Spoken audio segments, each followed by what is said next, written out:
So, Jim, you've spent some time as a conductor on the Downeaster. Can you tell us about what the procedures are when there's an accident? Yep. Okay. In my 15 years, I had four fatalities.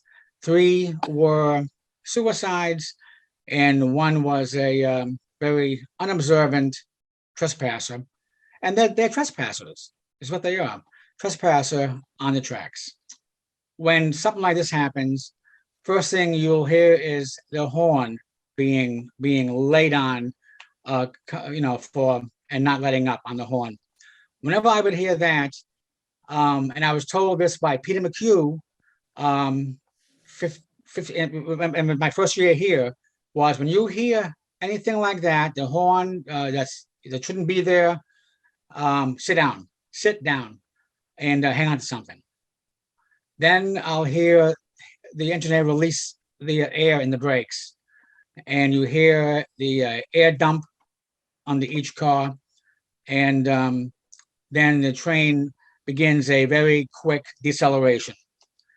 So I know something's wrong, and the conductor will try to get away from the passengers and either go into the vestibule, whatever, to talk to the engineer out of earshot of the passengers. Then get the lowdown from the engineer after seeing if he or she is okay. That's my first priority is he or she okay? And then they will give me then they'll load down on what happened. First thing I'm going to do is go on the PA or the AC will and announce that, folks, the train is safe, we're all safe, but we just had a trespasser incident. We just had an incident, a trespasser incident, and we now have to wait for the police and other first responders to arrive on scene. And then I also would add that this is not my first time with this kind of an incident, and that we will be here for approximately, to allow the first responders to do their jobs from start to finish, be here for approximately 3 to 4 hours. So I give them the bad news. The Bedford one, it just happened. I talked to the crew on that. 10:52, they had the strike. 10:58, the cops were on scene. Bedford, for better or worse, they have a lot of of these kind of incidents on their such a track. They have done with science, and they were there within, like I said, they were there within 6-7 minutes on scene. The conductor will go on the ground and has to, the engineer tells them kind of where you might locate the person. So we go on the ground and we have to find, the person. So what was the effect on you? What is the effect on the rest of the crew? Sure. The engineer, he or she, when it's imminent, the strike, there's some people will close their eyes and lift their feet off the floor, the engineer, so they don't see or feel, the thud. Veteran engineers will have 20 or more under their belt.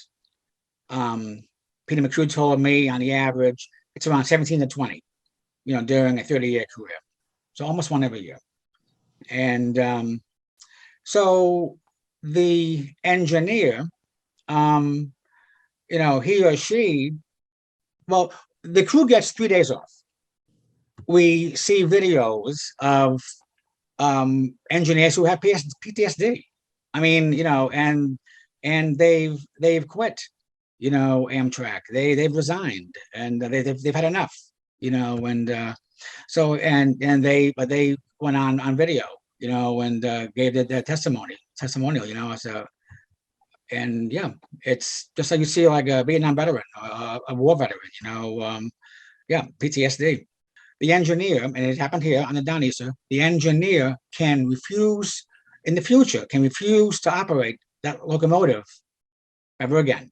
And it's happened here where the locomotive pool will send up, they'll assign engine number, whatever to Portland, and it comes up here, and that engineer has history with that engine, in a fatality or whatever.